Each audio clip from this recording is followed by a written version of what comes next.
My name is Bruce. You get to find out why part of my handle on Twitter is rapids, right?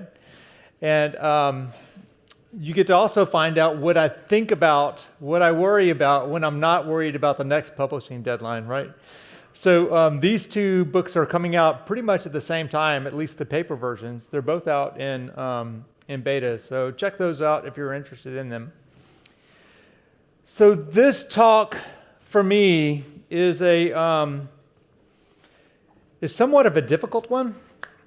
I don't want to say that this talk is about politics or you'd all leave. It's not really about politics. It's all about Elixir, right? It's really about culture. It's about the idea, some of the things that transcend culture and politics, like kindness and civility. But it doesn't make sense for me to get up and preach at you. So what I'd like to do is tell some of my story and talk about some of the things that I've seen along the way in Elixir's trajectory.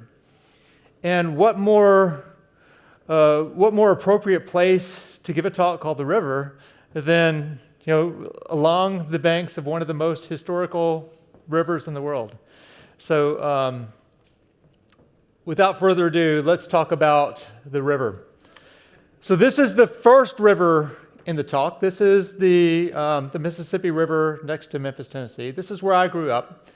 There was this park right down here under the pyramid, which was built actually while I was in Memphis, where we go every 4th of July and hear the Old Man River, right? And that's also why I'm coding and not singing, right? But rivers got into my blood at a very early age. And when I moved away from Memphis, Tennessee to Texas, away from where the water is in the United States, I really got into doing stupid things on rivers. Sometimes I got into doing really stupid things on rivers. So what's funny about this picture is this guy has driven all the way across the country. We had just spent 16 hours in a car. He hasn't read that sign yet, right? So in the front row, for the people in the back, can somebody read it? Caution, 7 people have drowned. Caution, 7 people have drowned here, right? So he hasn't read this. He's been driving all night. He's about to get in a kayak and run down that river, right? So, but what was interesting was when we were in Texas and we were kind of driving around, driving across the country to kayak, we would sometimes poke through this town called Chattanooga, Tennessee. And it was a really cool place where they had one of the longest pedestrian bridges in the world. And I started watching this town and I started really getting into it. And even before my kids were born, so probably the first time I walked across that bridge was about 25 years ago. We really started getting into Chattanooga. And then fast forward until, my kids are out of high school and they're both in college now.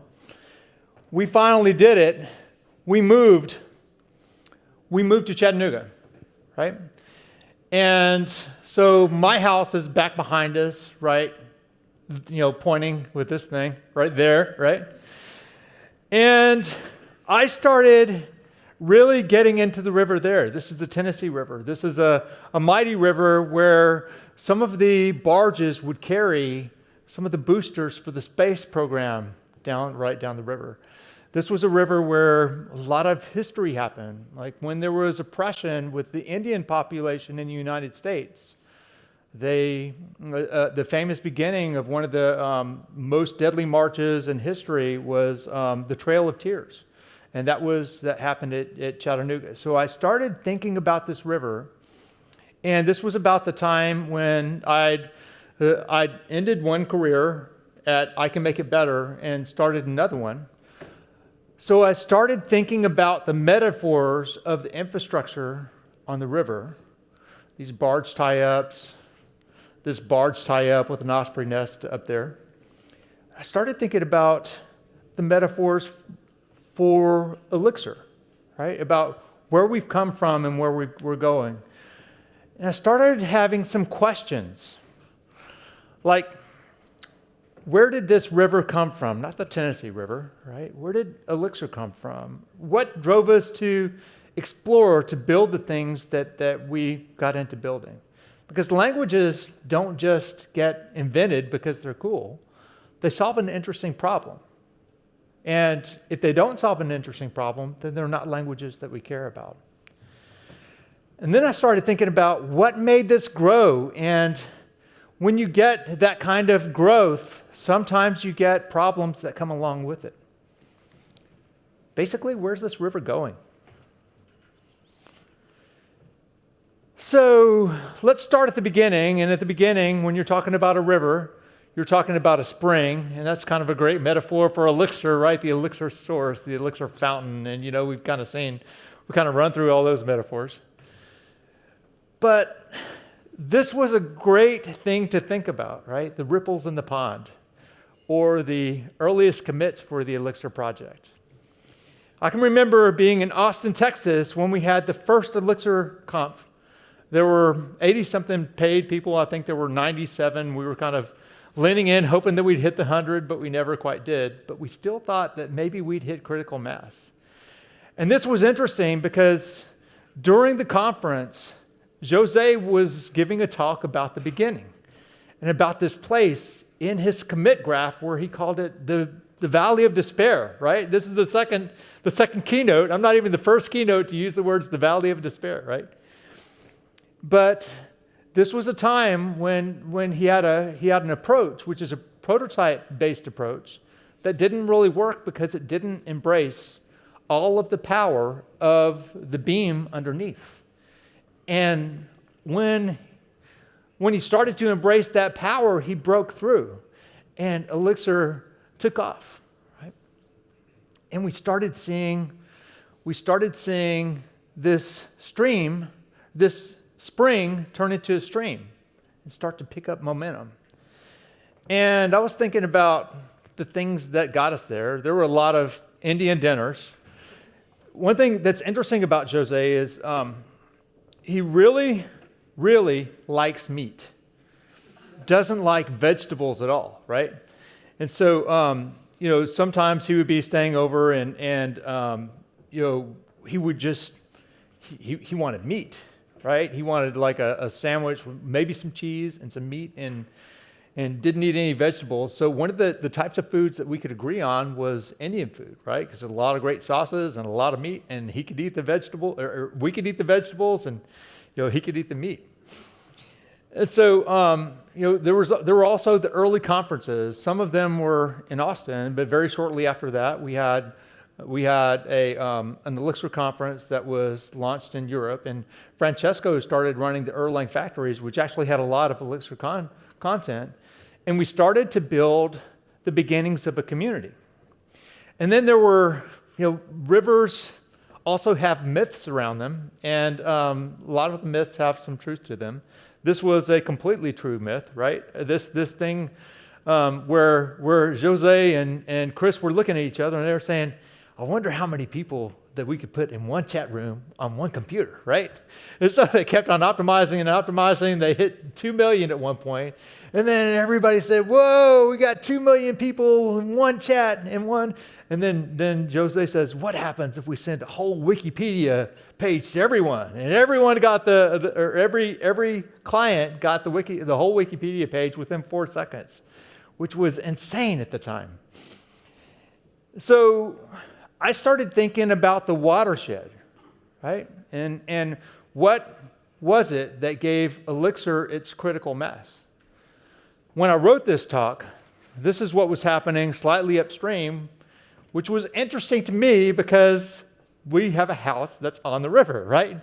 That's normally 25, 30 feet down, but because the floodgates were wide open and there was all kinds of flooding upstream, it was 5 feet down, right? So I was really thinking about the watershed here, but it's an important thing for the language, right? For any new language, you've got to understand where the people are going to come from, where the ideas that are going to come from, where the marketplace is going to get fueled, where what companies are going to start to invest. And from a people perspective, of course, a lot of the innovation came from the Erlang community. The people in the Ruby community shared a common syntax and a common frustration with where they were coming from with Jose. The people from a C community had the performance, but they were looking for something a better model for concurrency. But that's not the only view that you can have on a watershed. You could also say, what are the ideas that kind of kick things off? Well, you know, that valley of despair, Jose started climbing out of that when he started to embrace the beam in OTP. And of course, there's the combination of the approachable syntax of a Ruby with the macros of something like a closure, and then the streams that where the science comes from Haskell was an incredibly powerful combination. And then you had these pipes come in and they're really added as an afterthought to the language. But then Dave Thomas came along and he named the Elixir book with, what was it? Pragmatic Pipe, Program Pipe Fun. And we started to imagine the world in terms of transformations instead of object chaining and things like that.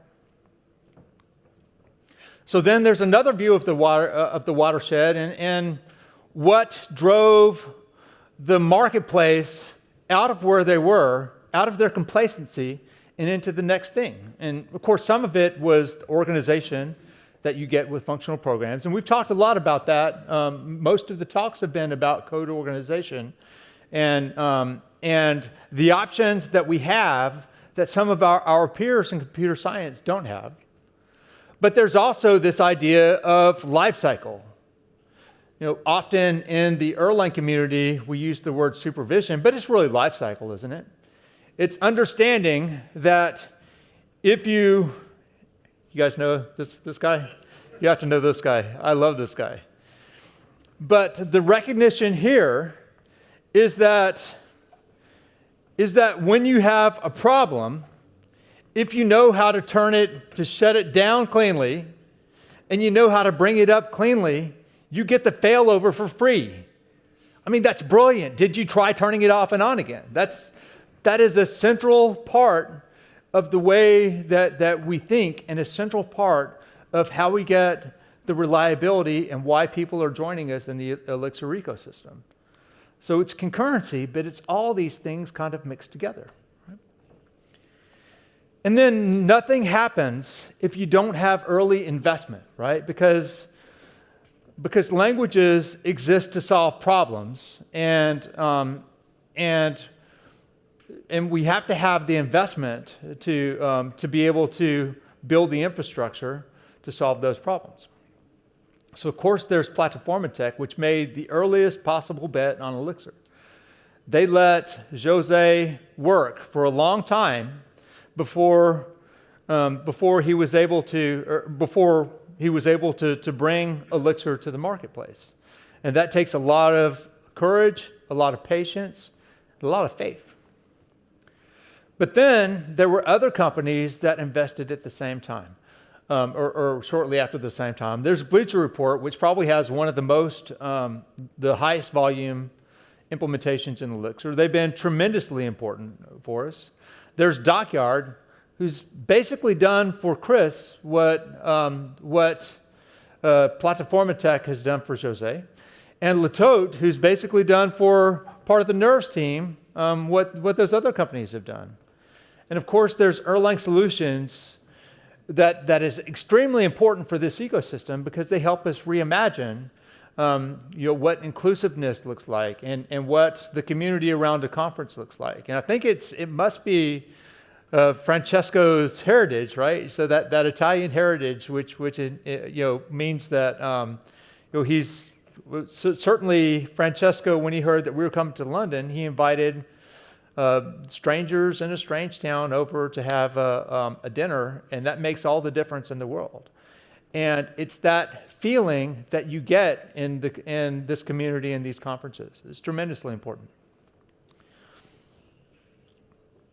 So there's another aspect to creation that I've been thinking a lot about lately as I founded the next company that I'm working on called Groxio. So we haven't released our first product yet, but we're about to. But the question is, what drives us to explore? What drives us to create? And as I was building this talk and as I was thinking about exploration in Chattanooga, I found out an interesting fact. Meriwether Lewis of Lewis and Clark, which were important early explorers in the United States, they basically went down, canoed down the rivers and actually made it all the way across the Louisiana Purchase, which incorporates the whole west half of the United States. I found out that early in his life, his family moved to a place that's just a stone's throw from our house, which was cool. And it made sense to me that Chattanooga was such a place for adventure. You guys have seen this sport before, right? It's bouldering. It's where you climb, but you climb in a protected way so that you throw an old mattress in the vague vicinity of where you might fall so that in your head the risk is mitigated, right? It reminds me a lot of software development before Elixir and Erlang. And I thought, we have some crazy people who do crazy things in the real world. Like, what happens when a tree falls in your backyard?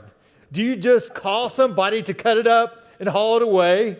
No, you build a chainsaw mill. This is Chris McCord, who lost a tree. He's testing on this tiny little thing, and he built this chainsaw mill. He's starting the chainsaw. He'll push this thing across to cut a slab instead of paying somebody to do it, right? Because he thinks that would be a cool thing to do. And it is the coolest thing I've ever seen.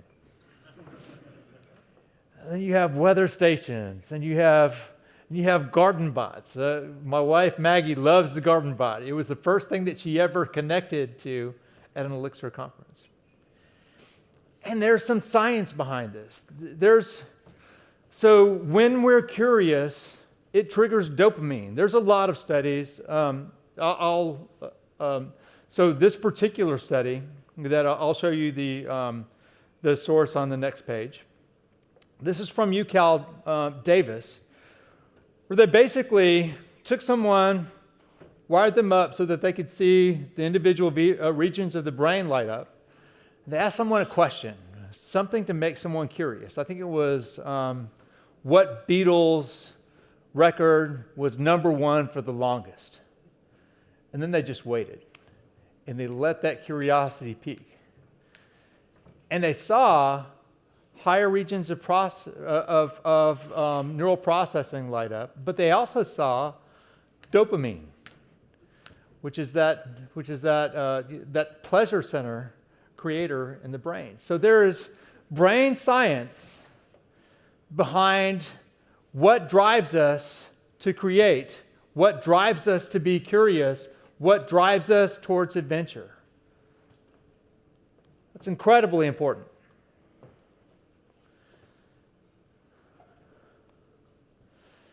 So here's maybe the hard part of this talk. Something happens when a spring goes through a stream and becomes a river. I learned this lesson by this man, the guy who wrote this book. His name is Steve Daniel. And so he's a kayaker from Texas A&M. And so the interesting thing about Steve is that he's a double amputee at the knee. And he's a double amputee at the knee based on a kayaking accident. And he loved to be the first one to run down rivers. Right? So for a while, I was on Steve's list, maybe the 9th or 10th person when he really saw something light up on the map. Basically he's watching the U.S. Geological Services site so he could see the flows of the creeks in Texas, and he wanted to be the first one to run down something, right? And one of the numbers that he would watch is how wide is this creek. That number is important because if something is less than 30 feet wide, then it's not a legally navigable river in Texas, and you'll likely get arrested. So with Steve, I kind of, and it's also not very easy to tell when a creek or a river is 30 feet wide, right? So I found that the rules change when you go from a creek to a river. In a jet ski, in Tennessee, you have to have a sticker when you're running it on a river that has commercial navigation. And joy becomes responsibility. So the Tennessee River at home is a working river, and it's tempting to think that when you want to move a heavy load, that moving that heavy load on the commercial river is free. But there's a lot of commercial investment, like these locks. So a lock is, we would call them as programmers a bottleneck, right? And when you're pushing these big barge trains down the river, like the Tennessee River, sometimes you come up to a lock that's too small, and sometimes you come up to a lock that's tall where you have to move a good long distance. And sometimes you come up to a lock that's both, and so there's this one near home that's being remade from the small one that you see on the upper right to the big one that you see on the left. So that hole will be all the way down 80 feet, 100 feet, or something like that. So there's something important happens when joy becomes responsibility, when rivers, when streams become rivers. So what can go wrong? So I want to talk a little bit about a flood. Not a flood of a river, but a flood of pull requests, of requests to present or speak or write books or write software or build features that are important to us. I don't know what the process looks like when you have to scrub a pull request and you have to compare it to other pull requests that come in that different people are lobbying for, or when your inbox is so flooded with feature requests that you can't get to the things that are important to you. But I would bet it doesn't look like curiosity. I think that we are setting up a whole generation of creators to fail. And I think that's a sad thing. I don't have any direct evidence. I have some circumstantial evidence. The man that I have the most respect for on the planet is Matt's, who created Ruby. This doesn't sound like Matt's. He's the one by which we named a rule, men swan. Matt's is nice, so we are nice. This is the creator of Python, who stepped down as the language benevolent dictator. So these were brought to my attention in one of the greatest talks that I've ever seen. So after you see this one, if you like it, even if you don't, go find a talk called Stewardship Made Practical. This man is Stuart Halloway. He's probably the voice of Clojure if it's not Rich Hickey. He probably does more speaking in the Clojure space than Rich does these days. But he gave this talk about how to behave because he thought that it was important. And so I invited him to an Elixir conference, and I said, talk about anything that's important to you, that you're passionate about. He said, well, I don't want to give this talk, but I'm going to give this talk. I'm going to give it one time. And I said, Stu, we're not recording. And so, he got despondent, right? So we invited him back to Chattanooga so you can see it. You can see him give this talk. This is the second one. It's almost as good as the first. But he brought up this idea of having conversations about conversations. And I think it's really, really important for us to talk about how we treat each other and how we treat people that are important to us. I think it's important, like it was important to Chattanooga when Walter Cronkite, this is the best picture I can find, but in 1971, Walter Cronkite, which was a news anchor in the United States, made a statement that Chattanooga is the most polluted city in the country. And so folks had conversations about how we were talking past a problem instead of working together to solve a problem. And Chattanooga turned from this into this. So now there's a magazine called Outside Magazine. There's a contest for the most livable cities in the United States from the perspective of people who like the outdoors and adventuring. And I don't think any city has won it more than once except Chattanooga, which has won it 3 times.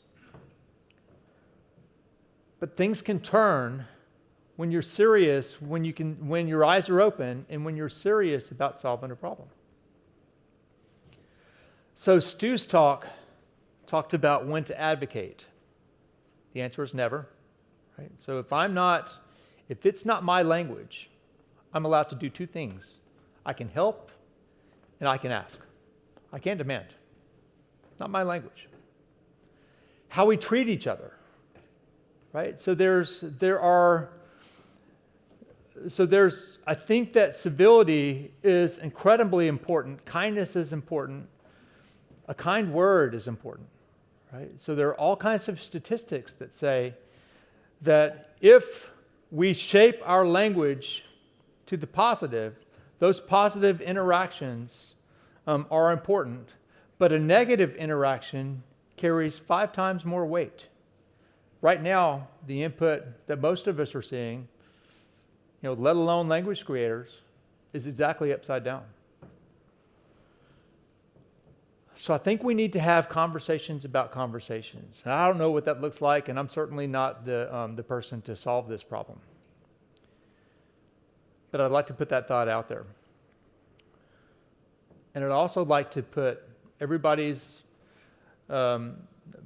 put a bug in your ear that if you are passionate about something that somebody has built, tell them why. It matters. But this is why, right?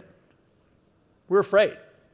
We're afraid that if we build on a feature or if we make the wrong decision, that we'll be left behind. We're afraid of being isolated. Let's come back to what can go wrong. There's a sentiment, like the River Thames was an invasion point. There's a sentiment that we can be invaded as a culture by other cultures. I think that this is a flawed premise. So I want to talk about that.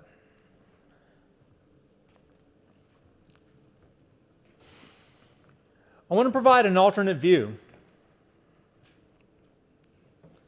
So this week, Maggie and I got to go down the canals. Has anybody done this before? Take the canal boats down one of the canals? This is a really cool experience. So I want to talk about the invasions that we saw when we were down on the what was it called? What was the canal's name, Maggie? Do you remember? Regent's Canal. Yeah, that's right. So basically, the canal boats are these skinny, long vessels that used to carry cargo. They're the shape that they are, which is no more than 7 feet, no more than 72 feet, are that shape because they need to be able to fit in the locks that float them up and down. And they used to move an inordinate amount of the important cargo among the UK, especially in London. So we did find an invasion. We found a culture invasion, right? So this is a book about a place that we saw. There was this kind of back and forth, artistic, aggressive conversation, shall we say, between a guy called Banksy and a graffiti artist called Robo. but they had this cultural exchange and the view of all of London, not just here, but in a lot of different places. We saw a flavor invasion, right? Venezuelan cornbread off the canals? What? It was so cool and interesting. I liked him probably a little too much. Yeah. But there was a third invasion that was maybe more important than the other ones. You see, when you're in this canal boat, maybe or maybe not, you're sipping a beer, right? Maybe or maybe not, the person that's upstream is sipping a beer. You don't want to walk all the way to the other side. And so basically 2 gates have to be opened, right? So if you're going from downstream to upstream, they have to open the gate upstream, or this little window, right, with a crank. And it just lets the water from the canal pour down and slowly fill it up, right? So you start with a closed door and you have this common task, and we come together, 2 people who probably have never seen each other, different cultures, different walks of life. They work together, right? And people are so hungry for that it changes them. And we need that. And I want to talk about everybody's fear for a little bit, this fear that we'll be isolated. Well, in this past Elixir conference, Jose made the coolest statement that I've ever heard a language creator make. He said, Elixir is done. Right? That doesn't mean he's going to stop working on it. It means that it's a signal that this is cooked, and we can start to push the innovation beyond the language's boundaries. It's a signal to the watershed to let it rain, right?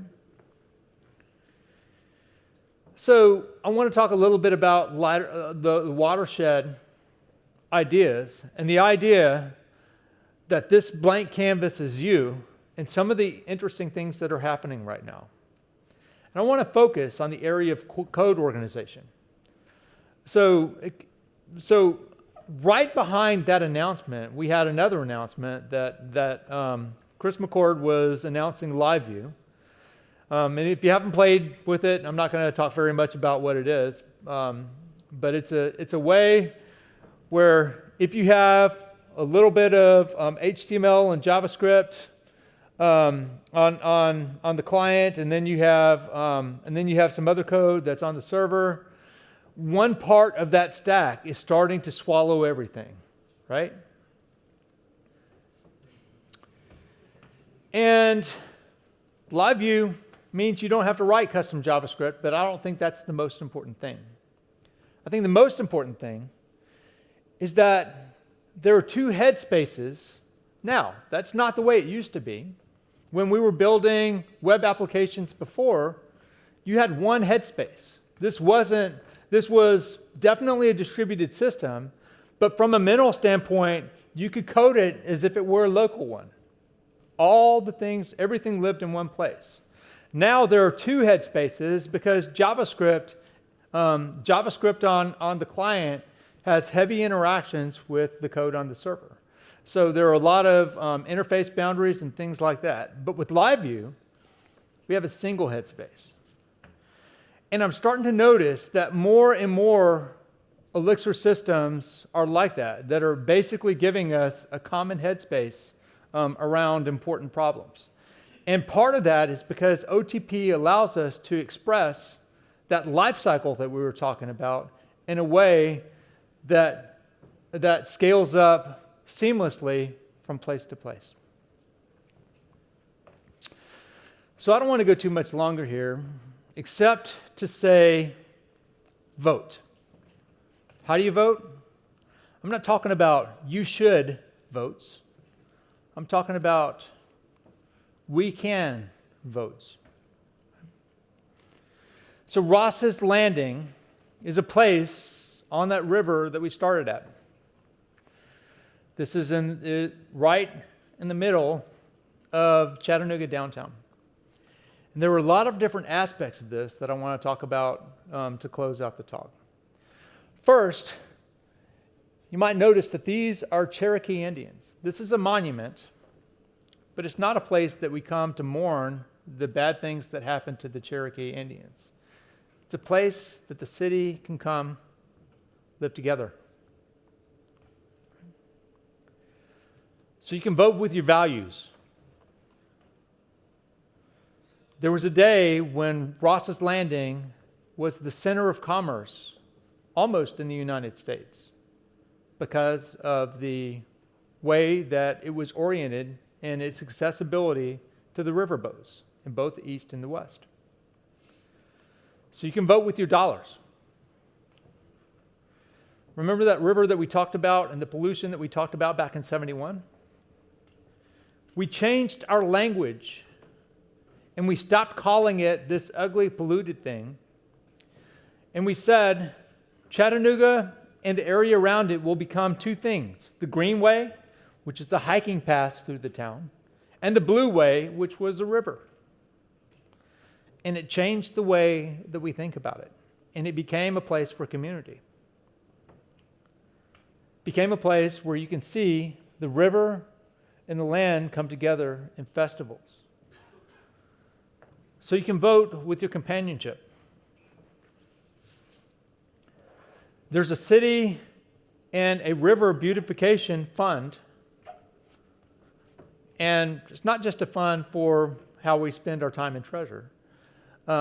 It's also a way to organize things that are happening on the river. So you can vote with your time. So that's mostly what I've got to say. I want to say to find an adventure, to be kind, find your joy. I'll see you on the river.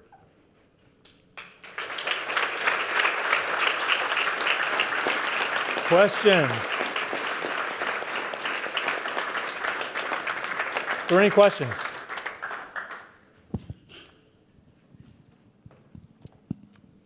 We got 5 minutes before the lightning talks will begin, so we can take some questions. Anyone? It's a silly question. What's the highest grade you've done on the river then? The highest grade? Yeah. What's the stupidest thing you've done in a kayak? Okay. I'm trying to think if there's two stupid stories I could tell. Let's go with, okay. So I was in Colorado, and there was this, there's a river that connected to the Animas called the Crystal River. And there was a section that's off the guidebooks that we didn't know about, and there was a class 4+ section that would be well over my head. And then there's the class 4 and 3 section beneath, right? So we got some local people that said, oh, we'll take you to the easy section, right? So they took us to the hard section that was the class 4 and 4+, right? So I went down this twisting drop, and I was upside down and swimming in the first maybe first 30 or 40 seconds, and a mile later they fished me out, and I had to walk out to get my kayak. So that was it. That's the dumbest thing I've done on the river. I'm sorry you had to hear that, Maggie. Other questions? Any questions, Maggie? Hi, nice talk. I coming a little bit from closure perspective, and as you mentioned, Stuart, and how do you find Rich Hickey approach to design of language, where he chose the closed principle, where he takes the decisions, and when you compare with different languages like Ruby, which is community, and Elixir. So is the question, how do I find Rich Hickey's approach versus the approach for other languages like Ruby? Yeah. So, okay. I believe that that Stu and Rich have it mostly right, that they are two of the smartest men that I know. So my opinion might be clouded from that perspective. I also think that there are two of the most honorable men that I know.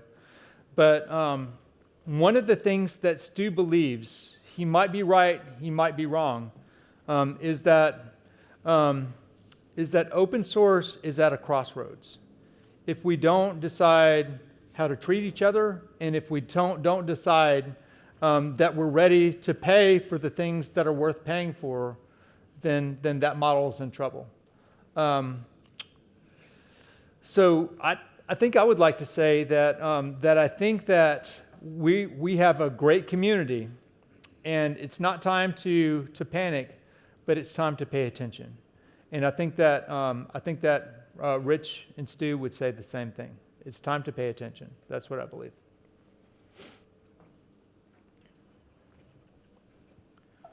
Yes.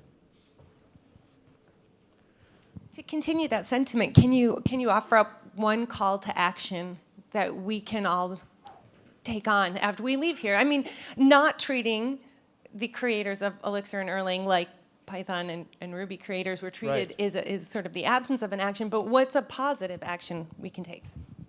Yes, so definitely the biggest thing that we can do is we can be as vocal or more vocal when we're happy than when we're upset. That's the biggest thing that we can do. And when I say vocal, I don't mean tell your friends that you like Elixir, though that's important. I mean tell the people who do something that's important for you, that supports your livelihood, that feeds your soul, tell them, and tell them why. That's the big thing. So the second thing is, I believe that one of the things that that is very encouraging by looking around this conference is that we're not all white guys. I love you white guys. I'm a white guy. But it's really important to get those broad perspectives, because the diversity in biology, without diversity, a species dies, right? We're the same way. Believe me, we're the same way. So we need to think, we need to be aggressively pursuing, and I'm not saying that we lower our standards. I mean, you all heard Vanessa talk, right? You all heard Joanna talk. These are brilliant talks. We're not lowering standards by being more aggressive, by inviting other people into the community. So I hope that helps. Well, I guess it's time for lightning talks. And before that, I would like to remind you of the Erlang Ecosystem Foundation as well as a great way to get involved. And thank you so much.